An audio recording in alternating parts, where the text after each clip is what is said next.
예, 안녕하십니까. 예, 저는 연세대학교 의과대학의 윤상선입니다. 오늘 저는 저희 학교 용동은 노경태 교수님과 함께 항생제 내성 세균 감염을 해결할 수 있을까라는 주제로 저희 연구를 제안하고자 합니다. 오늘 저는 연구 배경, 그다음에 저희가 제안하는 과제가 왜 도전 과제이며 어떠한 방식으로 이 문제를 해결할 것이고 어떠한 기대 성과가 예상되는지, 그리고 저희 연구팀의 역량, 그다음에 마지막으로 질문 주신 내용에 대한 답변을 드리는 것으로 발표를 구성하였습니다. WHO에서는 전 인류의 사망 원인을 크게 세 개의 카테고리로 분류를 하고 있습니다. 이 중에서 이 감염으로 대표되는 이 커뮤니커블 디지즈는 약 한 20% 정도의 사망률을 보이는 것으로 잘 알려져 있고, 이러한 수치는 매년 꾸준히 증가되고 있습니다. 그리고 코비드-19으로 인해서 이 감염자의 사망률은 더욱더 증가될 예정으로 예측이 되고 있습니다. 우리나라에서도 호흡기 감염으로 대표되는 이 폐렴으로 인한 사망률이 최근 10년 동안 약 한 4배 정도 증가하였습니다. 그래서 지금 현재는 폐렴이 3위의 사망률로 지금 집계가 되고 있는 상황에 와 있습니다. 영국 정부에서는 2016년도에 항생제 내성에 관한 보고서를 발표하였는데, 이 보고서를 보면 2016년도에는 전 세계에서 항생제 내성 세균에 의한 감염으로 인해 사망하는 사람이 70만 명 정도로 예측을 했고, 이 수치는 2050년이 되면 14배 이상 증가를 해서 약 1000만 명의 사람이 항생제 내성 세균에 의한 감염으로 죽게 될 것이다 라는 전망을 하고 있습니다. 오른편에 전 세계 지도를 보시면 우리나라가 포함되어 있는 아시아에서도 또 아프리카에서 아주 많은 수의 사람이 이 항생제 내성 세균에 의한 감염으로 목숨을 잃게 될 것이다 라는 예측이 나오고 있습니다. 미국 정부에서도 2019년도에 발표한 보고서에서 매년 항생제 내성 세균에 의한 감염이 280만 명씩 새로 증가하고 있으며, 내성 세균에 의한 감염 사망자가 약 매년 3만 5천 명씩 증가되고 있음을 보고하고 있습니다. 이렇게 이 항생제 내성 세균이 심각한 문제가 된 이유는 그동안 우리 인류가 너무 쉽게 또 너무 많이 항생제를 사용을 했기 때문이다라는 의견이 지배적입니다. 우리나라의 경우도 예외는 아니고, 우리나라의 데이터를 보더라도 12개의 OECD 국가의 평균 수치보다 더 높은 양의 항생제를 아주 오랫동안 사용을 해왔음을 확인할 수 있습니다. 그러니까 이러한 그 항생제 내성 세균 감염의 문제가 얼마나 심각할 수 있는지를 직접적으로 보여줬던 사건이 2017년도에 발생했습니다. 이게 이제 미국에서 발생한 사건이고, 네바다주의 한 여성이 세균 감염으로 목숨을 잃게 됐는데, 이 여인을 감염시켰던 세균이 미국 내에 존재하는 26개의 모든 항생제에 다 저항성을 보여서 이 감염을 치료할 수 없는 상황이어서 이 여성은 항생제 내성 세균에 의한 감염으로 목숨을 잃게 됐다라는 기사입니다. 이러한 일이 앞으로 좀 더 빈번히 우리에게 발생할 것이라고 쉽게 예측을 할 수 있고, 마치 항생제가 없는 시대가 도래할 것이다 라고 예측하는 그런 보고도 아주 많이 있습니다. 여기 보이는 도표는 인류 역사에서 신규 항생제가 개발돼서 사용되기 시작한 연도와 그 다음에 각각의 해당 항생제의 저항성을 획득한 균주가 언제 최초로 출현했는지를 보여주는 도표가 되겠습니다.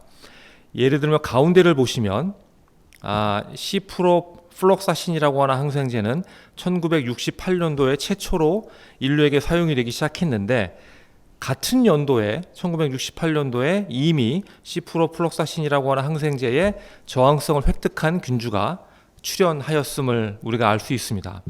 그리고 결핵균을 치료하기 위해서 개발된 리네졸리드라고 하는 항생제도 2000년도에 사용되기 시작했지만, 불과 이듬해인 2001년도에 이 리네졸리드의 저항성을 갖춘 항생제 내성균주가 출현했음을 우리가 확인할 수 있습니다.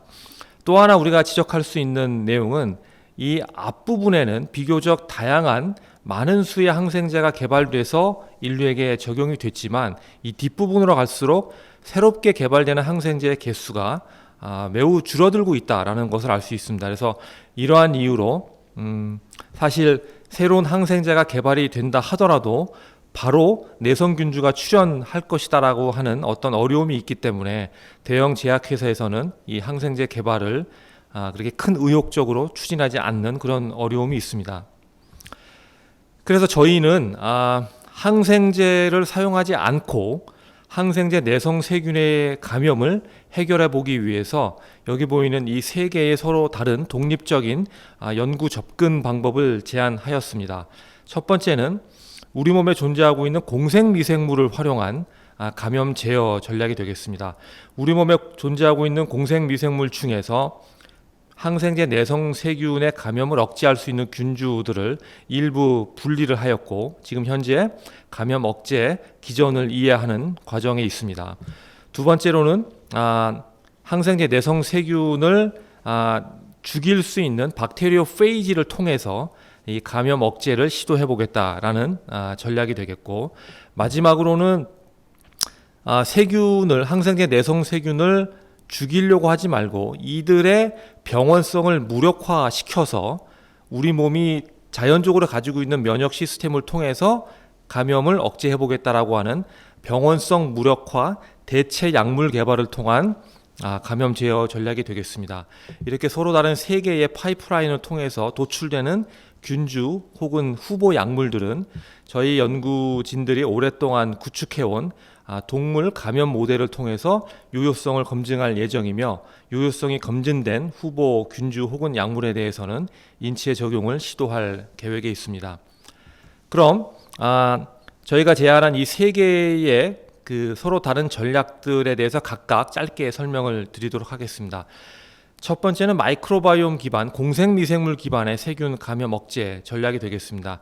여기 가운데 보시면 이 박테로이데스 불가투스라고 하는 공생미생물 균주가 있는데 이 공생미생물 균주가 많이 존재하는 장내에서는 콜레라를 일으키는 콜레라균이 쉽게 제거될 수 있다는 사실을 알게 되었고 박테로이데스 불가투스가 결핍되어 있는 환경에서는 콜레라균의 증식이 매우 쉽게 일어난다는 사실을 알게 되었습니다. 그래서 박테로이데스 불가투스로 대표되는 이 장내 공생미생물을 활용해서 장내 항생제 내성 세균의 감염을 억제해 볼 수 있겠다라는 전략이 되겠습니다. 항생제 내성 세균에 의한 감염은 사실 호흡기를 통해서도 빈번히 발생을 하게 되는데 저희 연구진들은 건강한 사람의 호흡기에 존재하고 있는 표피포도상구균이라고 하는 공생미생물이 이 바이러스의 감염, 독감 바이러스의 감염을 억제할 수 있다는 사실도 알게 되었습니다. 동시에 이 표피포도상구균이 폐렴을 일으키고 있는 항생제 내성 녹농균의 감염도 억제할 수 있음을 저희가 최근에 확인해서 지금 현재 메커니즘을 이해하는 단계에 와 있습니다.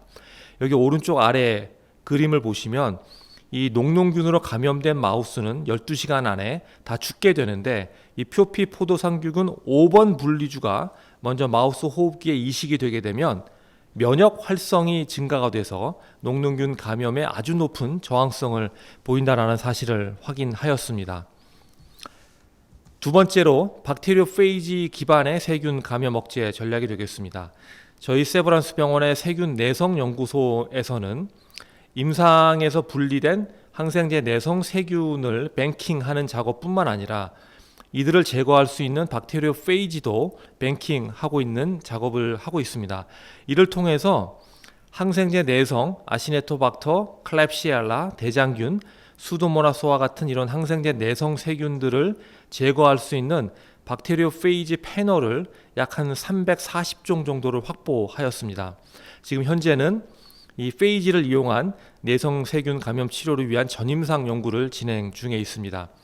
하지만 이 어떤 특정 박테리오페이지가 이 대상 세균을 광범위하게 죽일 수 있는 어떤 용균 범위가 세균종 전체를 커버하지 못하는 제약이 있습니다. 그래서 이 박테리오페이지를 개량해서 용균 범위를 확장하는 것이 이 페이지 테라피의 효율을 높이는데 반드시 필요하다라는 생각을 하고 있고, 이러한 목적은 이 구조적인 이해를 통해서 해결하고자 하는 연구 제안을 하였습니다. 여기 보이는 그림은 이 박테리오페이지가 해당 대상 세균과 상호작용하고 있는 여러 다양한 방법을 보여주고 있는데, 이 페이지와 항생제 내성 세균 간의 상호작용을 면밀하게 구조적으로 이해를 해서 용균 범위를 확장된 이런 개량된 박테리오페이지를 우리가 개발할 계획을 세우고 있고, 이러한 목적은 이 크라이오-EM이라고 하는 신개념 구조 분석 툴을 통해서 우리가 이루고자 하고 있습니다. 마지막으로는 병원성 무력화를 통한 세균 감염 억제 전략이 되겠습니다. 저희는 최근 수년간의 연구를 통해서 이 DKSA1이라고 하는 이 세균의 전사인자가 아주 효과적인 약물 타겟이 될 수 있다는 사실을 확인하였습니다. 여기 보이는 그림은 이 DKSA1이라고 하는 유전자가 결핍된 뮤턴트의 경우인데, 이 뮤턴트는 엘라스테이즈라고 불리우는 대표적인 동력 인자를 생산하지 못하는 것을 알게 되었고, 이 DKSA1이라고 하는 유전자가 결핍된 이 뮤턴트에 의해서 감염된 마우스는 아주 높은 생존율을 보인다라는 사실을 확인하였습니다. 이 결과는 DKSA1이 아주 효과적인 약물 타겟임을 입증한 결과였고요. 그래서 DKSA1의 활성을 억제하기 위한 화합물 스크리닝을 진행을 했습니다. 약 한 7,000종의 서로 다른 화합물을 스크리닝을 해서 여기 오른쪽에 보이는 DK스타틴1, DK스타틴2와 같은 이런 화합물을 저희가 찾았고, 이 화합물들이 DKSA1의 활성을 억제해서 병원성 세균의 감염력을 낮춘다라는 사실을 최근에 확인하였습니다. 그러니까 이상 말씀드린 이 세 개의 서로 다른 전략을 요약하면서 저희의 기대 성과를 좀 말씀드려 보겠습니다. 먼저 첫 번째 프로젝트인 공생 미생물을 통한 항생제 내성 세균 억제 전략은 이미 미국에서 클로스트리움 디피슬이라고 하는 gram 양성 세균을 제어할 수 있는 공생 미생물 유래 치료제를 개발 중에 있습니다. 하지만 저희는 gram 음성 세균 감염, 보다 심각한 gram 음성 세균 감염 치료를 공생 미생물을 통해서 이루겠다라는 어떤 글로벌 퍼스트의 전략을 제안을 하였고, 이 목적을 달성하기 위해서 최선의 노력을 다할 계획에 있습니다. 두 번째로 몇몇 연구진들이 용균 능력을 가지고 있는 박테리오페이지를 선별하고 확보하는 노력을 동시에 진행하고 있지만, 저희는 이 선별하고 확보하는 수준에서 뛰어넘어 이 개량된 이 광범위한 용균 능력을 가지고 있는 박테리오페이지를 만들고자 하는 목표가 있습니다. 역시 글로벌 퍼스트의 목표를 이루기 위해서 최선의 노력을 다할 계획이고, 마지막으로 병원성 무력화 대체 약물 개발 파이프라인에 대해서는 사실 많은 연구진들이 이 병원성을 무력화하기 위한 연구를 진행을 했지만, 저희는 DKSA1이라고 하는 이 병원성 세균의 아주 보존적으로 되어 있는 이 DKSA1이 아주 효과적인 약물 타겟이다라는 사실을 입증하였습니다. 그래서 역시 이 프로젝트는 글로벌 베스트를 이루기 위해서 저희가 최선의 노력을 다할 계획이 있습니다. 자, 저희 연구진을 말씀드려 보겠습니다. 저는 진단검사의학 교실의 용동훈 교수님과 생명공학과 노경태 교수님과 함께 제안을 드렸고, 용 교수님은 지금 현재 세균 내성 연구소 소장을 맡고 계시며 항생제 내성 극복을 위한 박테리오페이지 전임상 단계의 연구를 수행하고 계십니다. 노경태 교수님께서는 분자 설계 연구소 소장직을 맡고 계시고 크라이오-EM을 통한 구조 분석에 큰 도움을 주실 계획에 있습니다. 오랫동안 호흡을 맞춰왔기에 아주 좋은 시너지를 창출할 수 있을 것으로 기대를 하고 있습니다. 자, 제가 준비한 건 여기까지고요. 남은 시간 동안 이 서면을 통해서 받은 질문들에 대해서 답변을 드리도록 하겠습니다. 첫 번째 질문은 이제 본 연구에서 어떤 공생미생물을 연구 대상으로 하며 그것을 대상으로 삼은 이유와 연구 방법의 독창성은 무엇인지 질문 주셨습니다. 저희는 항생제 내성 세균의 감염이 소화기를 통해서도 빈번히 일어나지만 호흡기를 통해서도 빈번히 일어난다라는 생각을 하고 있습니다. 그래서 이 두 개의 서로 다른 장기에 각각 독립적인 연구를 수행해 왔고 앞으로도 수행해 갈 계획에 있습니다. 먼저 소화기에서는 박테로이데스 불가투스가 비브리오 콜레라와 같은 장내 병원성 세균의 감염을 억제하는 것을 확인하였지만 어떠한 기작으로 이러한 감염 억제가 일어나는지를 보다 면밀히 이해하기 위해서 지금 현재 대사체 분석을 진행할 계획에 있고, 동시에 박테로이데스 불가투스 이외에 다른 공생미생물 균주를 또한 찾는 노력을 진행을 할 계획에 있습니다. 그리고 호흡기에서는 이 코 속 미생물인 이 표피포도상규균인 스타필로코커스 에피더마이리스가 폐렴세균, 인플루엔자 바이러스의 감염을 억제하는 등 다양한 호흡기 감염을 억제하는 것을 확인하였는데, 저희 현재 생각은 이 균이 이식이 되면 호흡기의 면역 시스템이 액티베이션 된다라는 생각을 하고 있고, 이 기작을 이해하기 위한 연구를 진행을 하고 있습니다. 두 번째 질문입니다. 이 크라이오 EM을 통해서 많은 이 구조 데이터가 창출될 텐데, 이 구조 분석을 한 이후에 그 결과를 실제로 생체 환경에서 어떻게 검증할 것이냐라고 질문 주셨습니다.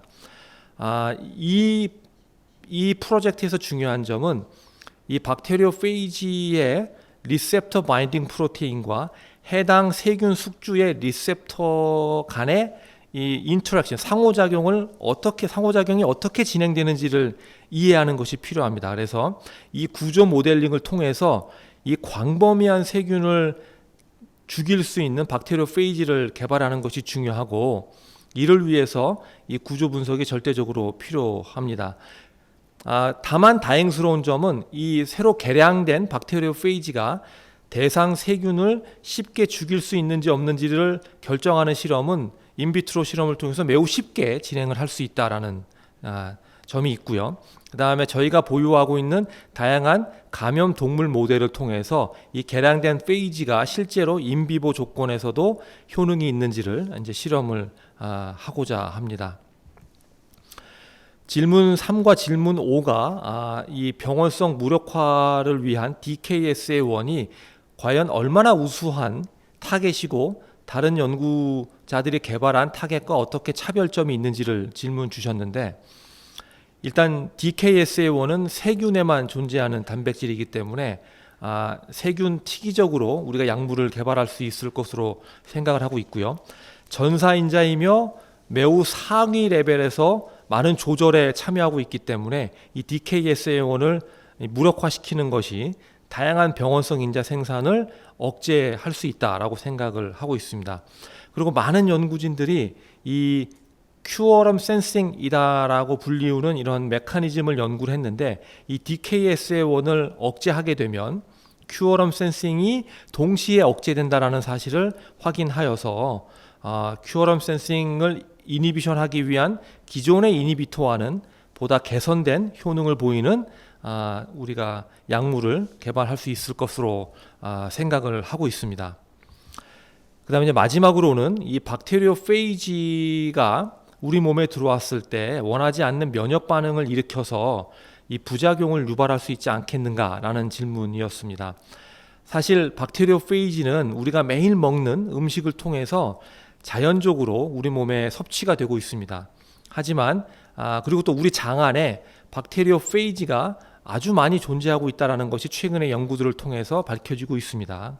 그리고 이미 시작된 박테리오페이지를 통한 임상 연구 결과들을 보면 박테리오페이지가 필요 이상의 면역 반응을 일으켜서 원치 않는 부작용을 일으키지 않는다라는 사실을 저희가 잘 인지하고 있어서 그렇게 큰 위험 없이, 큰 부작용의 위험 없이 이 박테리오페이지를 항생제 내성세균 감염 치료제로 개발할 수 있을 것으로 생각을 하고 있습니다. 제가 준비한 건 여기까지입니다. 고맙습니다.